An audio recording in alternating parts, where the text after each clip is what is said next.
यदि आप ब्रह्मांड के रहस्यों को जानना चाहते हैं तो ऊर्जा, आवृत्ति और वाइब्रेशंस के संदर्भ में सोचें। Nikola Tesla. आप भौतिक ब्रह्मांड में एक भौतिक प्राणी नहीं हैं, आप एक स्पंदनशील ब्रह्मांड में एक स्पंदनशील यानी वाइब्रेशंस प्राणी हैं। आप दोनों एक ऊर्जा प्रसारक और ग्रहणकर्ता हैं। मानव जीवन की सबसे बड़ी चुनौतियों में से एक है यह सीखना कि एक स्पंदनशील प्राणी के रूप में एक स्पंदनशील ब्रह्मांड में कैसे जिया जाए। अपने आप को एक वाइब्रेशंस प्रसारक के रूप में माने। आप लगातार ऐसे संकेत भेज रहे हैं जो ब्रह्मांड को बताते हैं कि आप इस क्षण में कौन हैं। वे संकेत अन्य वाइब्रेशंस प्राणियों, घटनाओं और अनुभवों को या तो आकर्षित करेंगे या दूर भगाएंगे।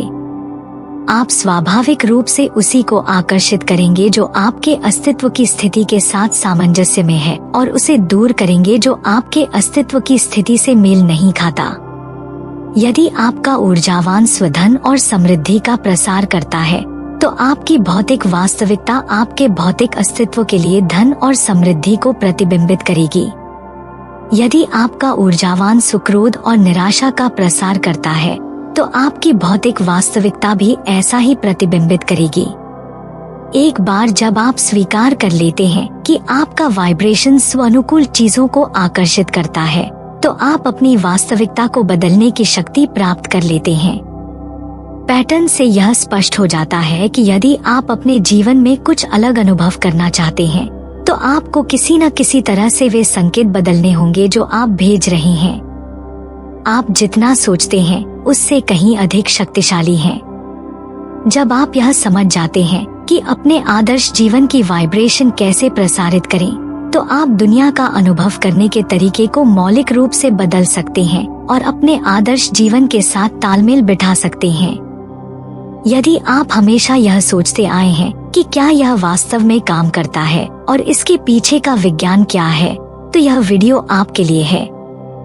इस वीडियो में आप कुछ सबसे शक्तिशाली तकनीकों को जानेंगे जिनका उपयोग आप अपनी वाइब्रेशन को तुरंत बढ़ाने के लिए कर सकते हैं। सब कुछ ऊर्जा है और यही सब कुछ है। उस वास्तविकता की आवृत्ति से मेल खाएं जो आप चाहते हैं और आप अनिवार्य रूप से उस वास्तविकता को प्राप्त करेंगे। इसे कोई और तरीका नहीं हो सकता। यह दर्शन नहीं है, यह भौतिकी है। Albert Einstein. क्वांटम भौतिकी के अनुसार हमारे ब्रह्मांड में सब कुछ ऊर्जा है। जब आप अपने शरीर को एक बड़े माइक्रोस्कोप के तहत देखते हैं तो आपको दिखेगा कि आपका शरीर कोशिकाओं से बना है और जब आप और अधिक ध्यान केंद्रित करते हैं तो आप देखेंगे कि आपकी कोशिकाएं ऊतकों, अणुओं और परमाणुओं से बनी हैं। और जब आप और जूम करते हैं तो आप देखेंगे कि बनाए गए परमाणु और अणु कुछ नहीं बल्कि एक निश्चित आवृत्ति पर स्पंदित हो रही ऊर्जा है। ब्रह्मांड के नियमों के अनुसार ऊर्जा लगातार एक निश्चित गति से स्पंदित हो रही है। यही वह है जो वाइब्रेशन का नियम भी कहता है। सब कुछ स्पंदित हो रहा है और कुछ भी स्थिर नहीं है। आपके चारों ओर जो कुछ भी आप देखते हैं वह अलग अलग आवृत्ति पर स्पंदित हो रहा है। उदाहरण के लिए आपकी डेस्क ठोस और स्थिर नहीं दिख सकती, लेकिन डेस्क के भीतर लाखों और लाखों उपपरमाण्विक कण हैं। ये कण लगातार गतिमान और स्पंदित हो रहे हैं। ये कण ऊर्जा से बने होते हैं जो बहुत तेज गति से स्पंदित हो रही होती है, जिससे परमाणु बनते हैं और परमाणु अणुओं का निर्माण करते हैं। लाखों अणु मिलकर ठोस वस्तुएं बनाते हैं, जैसे कि हम डेस्क को जानते हैं। हमारे विचार भी ऊर्जा और वाइब्रेशन हैं। वाइब्रेशन के नियम पर आधारित आकर्षण का नियम कहता है कि हम वही आकर्षित करते हैं जो हम ब्रह्मांड में भेजते हैं। जब हम किसी विशेष विचार के बारे में सोचते हैं तो हमारे मस्तिष्क की कोशिकाएं या न्यूरॉन्स एक निश्चित आवृत्ति पर स्पंदित होती हैं और यह उच्च गति वाली ऊर्जा जो कुछ भी आप अपने विचारों के माध्यम से भेजते हैं उसे आकर्षित करती है। आपका मस्तिष्क ब्रह्मांड का सबसे शक्तिशाली उपकरण है क्योंकि आप अपने विचारों और भावनाओं के माध्यम से वाइब्रेशन ऊर्जा को बदल सकते हैं। जब आप ऐसा करते हैं तो आप उस ऊर्जा वाइब्रेशन को आकर्षित करेंगे और लाएंगे जो आपके विचारों और भावनाओं के साथ सामंजस्य में है। आपका विचार वह जगह है जहां सब कुछ शुरू होता है। जब आपका सचेत मन लगातार किसी निश्चित आवृत्ति के विचारों पर ध्यान केंद्रित करता है, तो वे आपके अवचेतन मन में दृढ़ता से स्थापित हो जाते हैं। ये विचार आपकी प्रमुख वाइब्रेशन बन जाते हैं और यह प्रमुख वाइब्रेशन अन्य समानों के साथ अनुनाद स्थापित करता है जो उन्हें आपके जीवन में खींचता है। शायद वाइब्रेशन के नियम को समझाने का सबसे अच्छा वैज्ञानिक तरीका एक ट्यूनिंग फोक का उपयोग करना है। एक ट्यूनिंग फोक यह दिखाने के लिए एक उपयोगी उदाहरण हो सकता है कि कैसे एक स्पंदित वस्तु ध्वनि उत्पन्न कर सकती है। जब आप दो समान आवृत्ति वाले ट्यूनिंग फोक लेते हैं और एक को रबर हथौड़े से मारते हैं, तो वह स्पंदित होगा और अपने आसपास ध्वनि तरंगे प्रसारित करेगा, जिससे दूसरा ट्यूनिंग फोक भी स्पंदित होगा और वही ध्वनि तरंगे उत्पन्न करेगा। इसे अनुनाद के रूप में जाना जाता है। जब आप किसी विशेष विचार के बारे में सोचते हैं या किसी विशेष भावना का अनुभव करते हैं, तो आप अपने आसपास की चीजों को ऊर्जा के माध्यम से स्पंदित कर रहे होते हैं और अन्य चीजें, लोग और अनुभव जो समान आवृत्ति में स्पंदित हो रही हैं, आपकी ओर आकर्षित होते हैं। यह अनुनाद के समान ही है। अल्बर्ट आइंस्टीन ने एक बार दूरी पर भूतिया क्रिया शब्द का उपयोग किया था, जिसमें उन्होंने कहा था कि किसी वस्तु को बिना किसी अन्य वस्तु के शारीरिक रूप से छुए, बदला या अन्यथा प्रभावित किया जा सकता है। इसलिए जो भी ऊर्जा वाइब्रेशन आप ब्रह्मांड में भेजते हैं, वह आपके जीवन में आकर्षित होगा। आप अपने लक्ष्यों पर अपना सारा समय और मेहनत खर्च कर सकते हैं, लेकिन यदि आप अपनी वाइब्रेशन नहीं बदलते हैं, तो आप कभी भी अपने सपनों को पूरा नहीं कर पाएंगे और अपने लक्ष्यों को साकार नहीं कर पाएंगे। यही कारण है कि हम अक्सर अनुभव करते हैं कि चीजें हमारे अनुसार नहीं चल रही हैं। जब आपके जीवन में आपकी ऊर्जा वाइब्रेशन आपकी इच्छाओं के साथ संरेखित नहीं होती है, तो चीजें आपके खिलाफ लगती हैं, चाहे आप कुछ भी करें। आप अपने सपनों पर काम करने के लिए अतिरिक्त घंटे लगा सकते हैं, कड़ी मेहनत कर सकते हैं, बेहतर रणनीति सीख सकते हैं, अपनी कंपनी में अधिक प्रतिभाशाली लोगों को नियुक्त कर सकते हैं, बेहतर व्यावसायिक साझेदार ढूंढ सकते हैं आदि। लेकिन यदि आपकी वाइब्रेशन नहीं बदलती है, तो अंततः आपको वही परिणाम भुगतने होंगे। उदाहरण के लिए, जब एक उद्यमी एक व्यवसाय में विफल हो जाता है और फिर एक और व्यवसाय शुरू करता है, तो वे वही विफलता अनुभव करेंगे। जब वे अंततः इसे समझ जाते हैं, तो वे अपनी वाइब्रेशन को अपने लक्ष्यों के साथ सामंजस्य में बदलते हैं और फिर वे सफलता प्राप्त करते हैं जिसे वे हमेशा से चाहते थे। जब आपकी वाइब्रेशन ब्रह्मांड के साथ आपके आदेश के साथ संरेखित होती है, तो चीजें बिना अधिक प्रयास के आपके पास अपने आप आ जाती हैं। चीजें इतनी सहज हो जाएंगी कि आपके पास मिडास टच होगा और हर व्यवसाय को एक सफल उद्यम में बदलने में सक्षम होंगे। आइए इस वैज्ञानिक प्रयोग पर विचार करें, जिसे रूसी वैज्ञानिकों के एक समूह द्वारा किया गया था। उन्होंने एक माँ खरगोश को उसके बच्चों से अलग कर दिया और उसे एक पनडुब्बी में गहरे समुद्र में ले गए। बच्चे प्रयोगशाला में हजारों मील दूर रखे गए थे। माँ खरगोश को मस्तिष्क तरंगों को मापने के लिए परिष्कृत उपकरणों से जोड़ा गया था।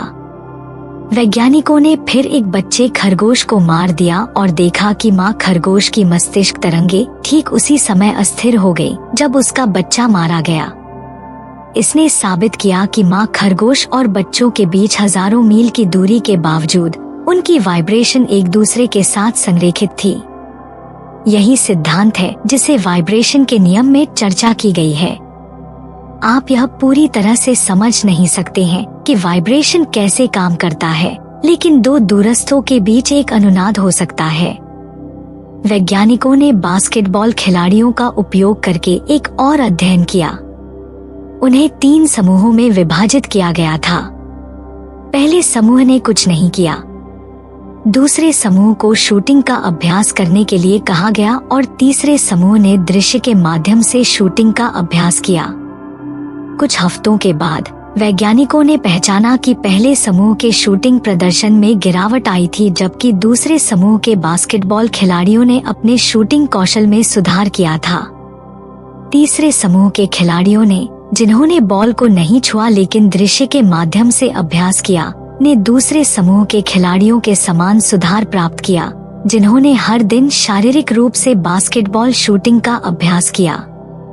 यह सुझाव देता है कि केवल दृश्य तकनीकों का उपयोग करके भी आप चीजों को वास्तविक जीवन में प्रकट कर सकते हैं। इसी कारण से वाइब्रेशन का नियम और आकर्षण का नियम काम करता है।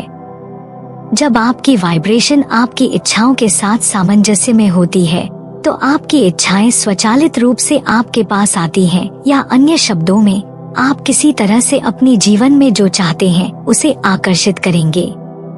एमिगडाला पर वैज्ञानिक अध्ययन मस्तिष्क का भावनात्मक केंद्र दिखाता है कि यदि हम स्वयं भय और चिंता से भरे होते हैं, तो हम स्वचालित रूप से दूसरों में भय और चिंता की भावनाएं पैदा करते हैं।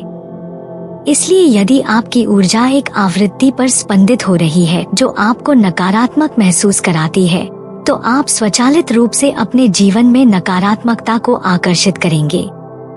तो अब जब आप समझ गए हैं कि वाइब्रेशन का नियम कैसे काम करता है, तो आप इसका उपयोग कैसे कर सकते हैं अपने जीवन में हमेशा जो आपने सपने देखे हैं उसे आकर्षित करने के लिए। याद रखें कि सब कुछ पहले आंतरिक दुनिया में होता है। बाहरी दुनिया एक प्रतिध्वनि या आंतरिक दुनिया में हुई चीजों का फल मात्र है। आपका मिशन उस वाइब्रेशन को बनाए रखना है और अपनी इच्छाओं को उनके ऊर्जावान होल्डिंग स्पेस से अनलॉक करना है ताकि वे प्रकट हो सकें। आपको यह सीखना होगा कि अपने इरादे और अभिव्यक्ति के बीच के अंतर को कैसे बंद किया जाए। अब्राहम हिक्स ने एक बार कहा था कि हमारे अधिकांश हिस्से भौतिक नहीं हैं। यह थोड़ा भ्रमित करने वाला लग सकता है, लेकिन आपका लक्ष्य अपनी वाइब्रेशन को उन चीजों की वाइब्रेशन के साथ संरेखित करना है जो आप अपने जीवन में चाहते हैं। जब आपकी वाइब्रेशन उन चीजों के साथ संरेखित होती है जो आप चाहते हैं, तो ब्रह्मांड इसे आपके पास पहुंचा देगा। आपको ऐसा लगेगा कि आप बहुत भाग्यशाली हैं और चीजें बिना अधिक प्रयास के आपके पास आती हैं।